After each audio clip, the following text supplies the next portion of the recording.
Հարգելիներս, նախ բոլորիս շնորհավորենք, այսօր մեր համար շատ վճռորոշ օր էր, սա գնահատում ենք որպես մեր հաղթական շրջանի մեկնարկ, բոլորը ինչպես նկատեցիք տոնական տրամադրությամբ էին և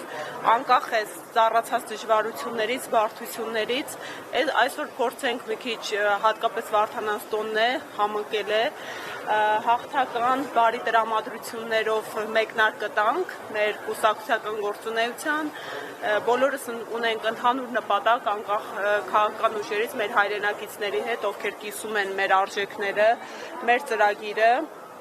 Եվ այսօր կուզեի մասնագիտական անդրադարձներ չանել, ես հասկանում եմ ամենաշատ հետաքրքրող հարցադրումը հիմա պարոն Կարապետյանի թեկնածության հետ կապված հարցադրումն է,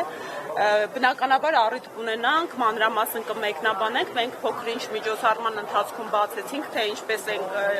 պատկերացնում այդ ողջ գործընթացը, տեսլականն ինչպիսին է լինելու, այո, մենք որպես կուսակցություն արդեն իսկ գրանցված ենք,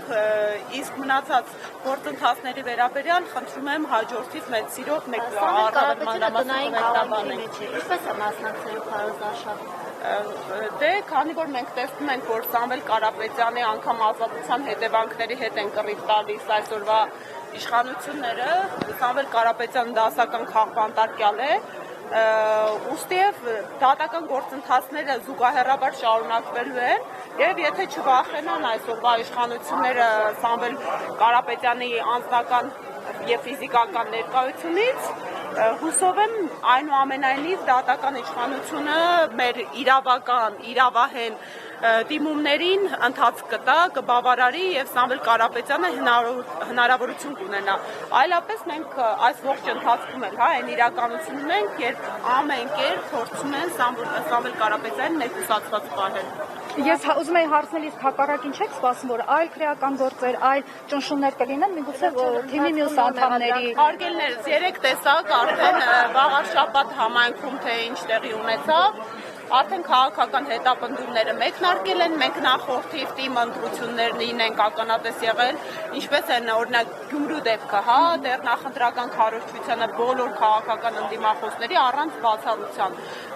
ենթարկեցին հետապնդումների հենց ընդամենը, օրինակ լռության օրվանից մեկ օր առաջ, թե խուզարկություններ, թե ընտանիքի անդամների մերձավոր ազգականների բերման ենթարկման գործընթացներ, թե քրեական գործեր, թե իրավապահ մարմինների կողմից հրավիրում անգամ ընդամենը ընդդիմադիր հայացք ունեցող քաղաքական աջակիցների, ուստի և ամեն ինչ ակնկալում ենք, ամեն զարգացման պատրաստ ենք, մենք իրավական ծիրում ենք, մենք լիահույս ենք, որ խաղի կանոնները չեն խախտի, մենք եթե վախենալիք չունեն, ինչպես իրենք անընդմեջ հայտարարում են, մենք գնում ենք ազատ, արդար, հավասար, թափանցիկ ընտրությունների։ Շնորհակալություն։